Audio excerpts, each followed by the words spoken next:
Chiedemos. Alright.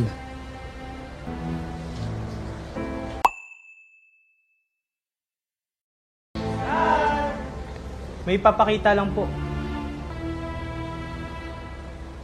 Marami pang video si Mara dito.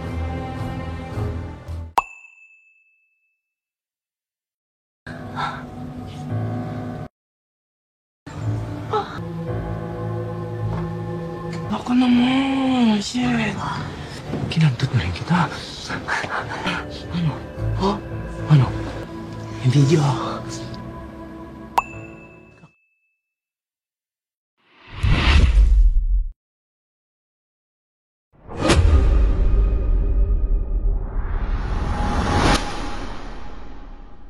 Pagi itu, Mara sedang asik melakukan kegiatan rutinan, yakni pusreng bareng pacarnya di kamarnya.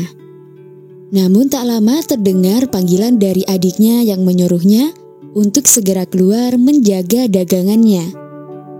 Adiknya yang bernama Ethan itu pamit pergi karena ada kelas kuliah hari ini.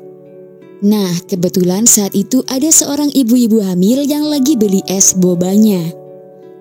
Awalnya ibu itu fine-fine aja dan basa-basi gitu. Bahkan kebetulan juga ternyata mereka berdua mempunyai kalung yang sama. Sama-sama dikasih dari laki mereka.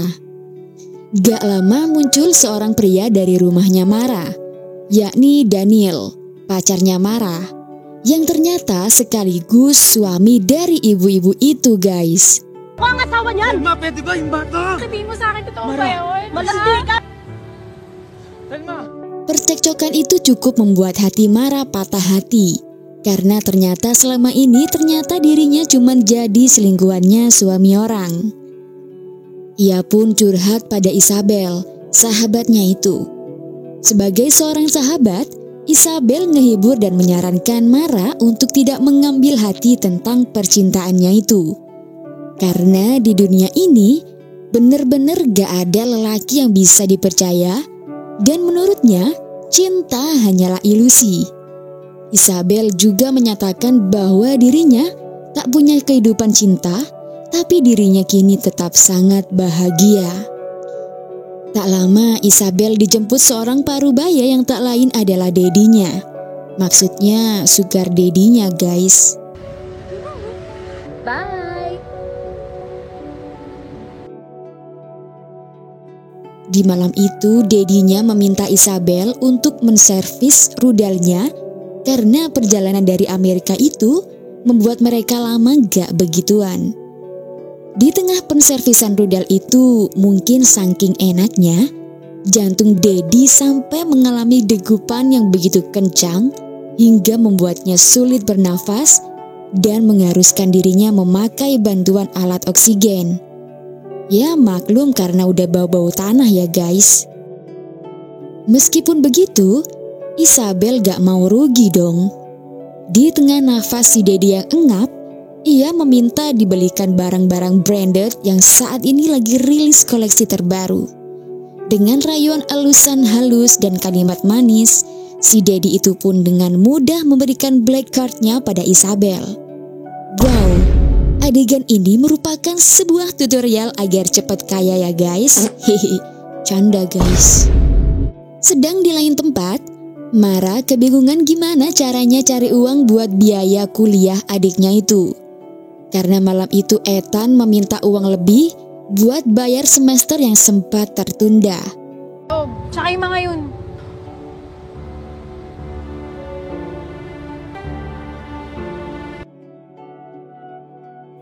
Karena Ethan tak ingin menyusahkan kakaknya, dengan memanfaatkan kegantengannya, ia memberanikan diri jadi bad boy sejenak. Ia memanfaatkan wanita-wanita yang membutuhkan jasa penservisan lubang lempitnya itu. Namun agak apes dikit sih, wanita itu gak mau ngasih duit guys. Akhirnya Ethan diam-diam mengambil duit di dompet wanita itu dan memberikan beberapa uangnya kepada Mara untuk membayar tagihan. Awalnya Mara heran dapat dari mana adiknya uang sebanyak itu. Tentu aja Ethan menyembunyikan kebenarannya dengan mengatakan bahwa uang itu merupakan uang dari donasi teman-temannya di kampus untuk temennya yang kurang mampu. Keesokan paginya, Mara berkeluh kesah pada Isabel bahwa dirinya susah mencari pekerjaan. Tak lama Isabel dapat telepon dari dedinya. Dengan mudahnya, ia meminta dedinya itu buat jalan-jalan ke Paris katanya. Saat itu, Mara ngerasa sangat iri karena Isabel mempunyai dedi yang kaya raya. Namun Isabel mengelaknya karena sebenarnya yang ia sebut dedi itu bukanlah ayahnya, namun sugar daddy. Isabel juga menjelaskan pekerjaannya selama ini, bahwa ia bekerja sebagai daddy sitter. Hampir mirip kayak sugar daddy sih, cuman kalau daddy sitter ini, si daddy itu butuh diemong dan dirawat guys. Karena kebanyakan daddy-daddynya udah tua, bau tanah, namun masih butuh yang seger-seger gitu. You know lah para daddy ini maunya minta apa. Nah, dari situlah Isabel mengais rejeki dengan mudah guys. Karena Isabel kebanyakan job daddy sitter, ia menawarkan salah satu dedinya untuk Mara. Awalnya Mara menolak karena gak biasa ngerawat para dedi. Ia hanya terbiasa dengan ngerawat bayi dalam pekerjaan sebelumnya. Namun karena ia memikirkan untuk kehidupan dan pendidikan adiknya yang lebih baik, ia terpaksa menerima tawaran itu. Malamnya ia mendatangi rumah dedi itu. Karena ini first time baginya melakukan pekerjaan ini, ia pun ngerasa gugup dan kaku banget. Awal pertemuan itu mereka melakukan perkenalan dan basa-basi doang guys. Dedi yang bernama Rian itu menceritakan kenapa dirinya butuh untuk diasih yang segar-segar. Karena dirinya saat ini sedang mengidap penyakit tumor otak.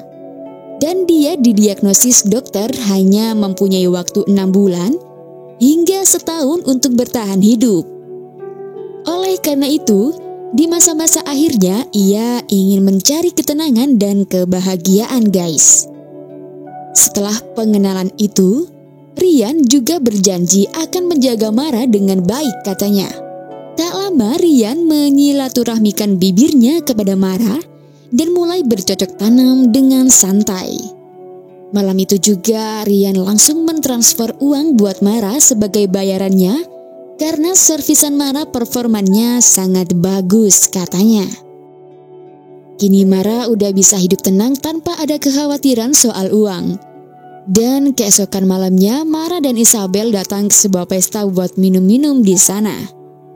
Mara mengatakan pada Isabel bahwa dirinya beruntung dan jackpot ngedapetin dedi yang seksi dan gak tua-tua banget dan yang pasti banyak duitnya.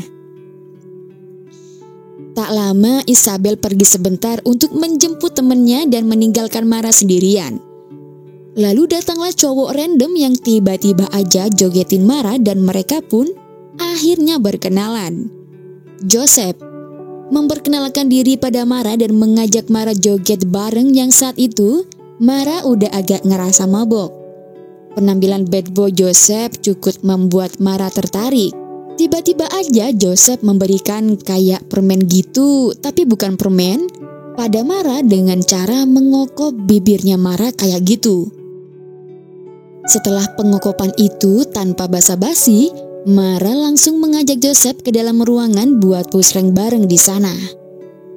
Dalam proses pusreng itu, Joseph yang bad boy itu merekamnya secara diam-diam tanpa sepengetahuan Mara. Karena Mara waktu itu lagi asik menikmati jaran goyangnya.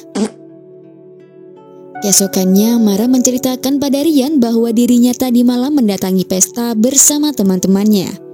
Rian tak keberatan dengan hal itu meskipun Rian merupakan tipe orang yang sangat pencemburu sebenarnya. Tak lama mereka berdua pun pusreng di dapur pagi itu. Setelah pusreng itu selesai, tiba-tiba aja Rian memberikan sebuah cincin dan melamar Mara saat itu juga karena menurutnya Mara adalah orang yang baik. Namun Mara menolak karena hal ini terlalu cepat dan butuh waktu untuk memikirkan ini semua. Karena Rian udah jatuh hati pada Mara, Rian pun mau menunggu Mara sampai siap menerimanya. Mara pun menceritakan pada Isabel lewat telepon bahwa dirinya dilamar Rian. Namun tak lama terdengar suara seorang pria yang sedang marah kepada Rian. Yang tak lain pria itu adalah Joseph. Joseph ternyata anaknya Rian, guys. Dengan berpura-pura saling tak kenal, Rian memperkenalkan Mara pada Joseph. Dan Joseph tak menyangka jika Mara adalah pacarnya bapaknya, guys. Mara, kala ko naman ako yung mga tipo mo. Caregiver niya ako. Look, Mara, di mo ako maloloko. Joseph merupakan anak satu-satunya Rudy. Meskipun ia anak tunggal kaya raya, ia sangat durhaka kepada bapaknya itu. Setiap hari ia menghabiskan waktu dengan mabok dan melakukan kegiatan negatif lainnya. Oleh karena itu, Rudy menyuruh seorang pengacara untuk tidak ingin memberikan wasiat hartanya pada Joseph sepeser pun. Karena ia tak ingin hartanya itu dibuat yang enggak-enggak.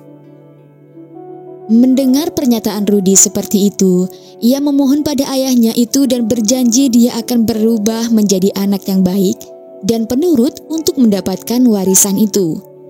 Namun ayahnya itu udah gak percaya dengan perkataan Joseph karena hal itu udah ia lakukan berkali-kali, namun diingkari. Malam itu sebelum Mara pulang, ia menyempatkan untuk pusreng bentar doang dengan Rudy. Namun Joseph tak sengaja ngelihatnya dan ia pun sempat-sempatnya melakukan genjrengan sendiri sambil ngeliatin ayahnya dan Mara begituan. Setelah Mara keluar dari kamar, Joseph menarik Mara dan langsung gantian menginciliknya dengan sembunyi-sembunyi gitu, guys. Dasar anak gila. Setelah itu Joseph menyuruhnya untuk melakukan sesuatu. Joseph menyuruhnya untuk memasukkan sebuah obat agar ayahnya itu cepat meninggoy alias ngasih racun ke dalam jus yang setiap hari Rudy minum. Namun Mara menolaknya dan tak ingin melakukan hal itu. Joseph pun akan menyebarkan video iciliknya dengan Mara kalau Mara gak mau ngelakuin hal itu. Yabang mo. Hah? Video, Mara. Okay. Keesokan paginya seperti biasa, Mara selalu membuatkan Rudy jus untuk kesehatannya. Namun pagi itu Mara agak terlihat pucat dan seperti ketakutan. Rudy ngerasa bahwa Mara ada sesuatu yang disembunyikannya. Dan seperti biasa juga mereka melakukan icilik pagi rutinan. Namun pengicilikan itu sengaja dibuyarkan Joseph karena Joseph sengaja memperlihatkan sebuah video kepada ayahnya. Dengan ketakutan, Mara menyuruh Rudy untuk nggak ngelihat video itu. Ternyata yang ditunjukkan Joseph hanyalah video joget-joget doang, guys. Itulah merupakan salah satu cara Joseph buat dan nakut-nakutin Mara.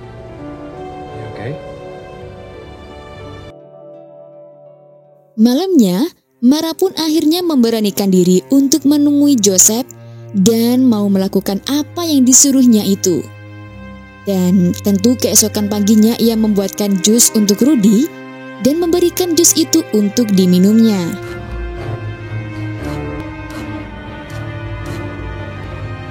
Tak lama setelah Rian meminum jus itu, ia batuk-batuk disertai muntah dan ia pun innalillahi saat itu juga.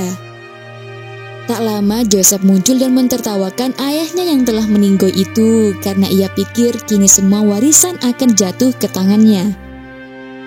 Namun hal tak terduga terjadi. Tiba-tiba aja polisi datang menangkapnya.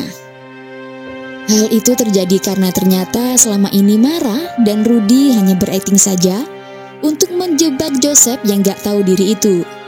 Ternyata kemarin waktu Mara terlihat murung dan pucat itu, ia menceritakan semuanya pada Rudy bahwa anaknya yang durhaka itu menyuruhnya untuk memasukkan racun ke dalam minumannya. Dan dia diancam kalau gak ngelakuin itu, video iciliknya bareng Joseph itu akan disebar. Untungnya Rudy bisa menerima keadaan itu dan ia malah membela Mara. Karena Rudy bukan ayah yang kaleng-kaleng, Ia pun menyuruh Mara untuk berpura-pura melakukan rencana jahat Joseph itu. May isama ako, gago. Magbabago ako. Wala mo, pati yung kalayaan mo, wala na ka.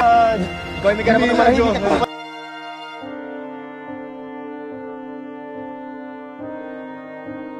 Di akhir film setahun kemudian, Rudy udah meninggoy aja guys.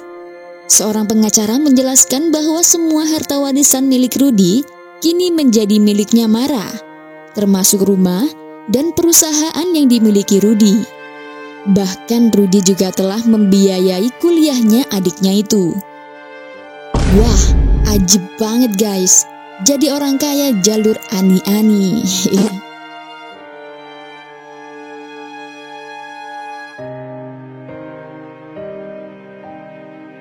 Dari film ini kita dapat mengambil hikmahnya bahwa jadilah orang baik meskipun pekerjaanmu enggak baik. Karena orang baik pasti dapat yang baik-baik juga. Termasuk om-om yang baik. Anjay. Oke guys, sekian untuk perfilman hari ini. Semoga terhibur dan jalan ceritanya dapat tersampaikan. Jangan lupa untuk terus dukung channel ini dengan cara subscribe, like, dan nyalakan tombol loncengnya ya. Seperti biasa, link full film ada di kolom komentar. Salam Cublikers.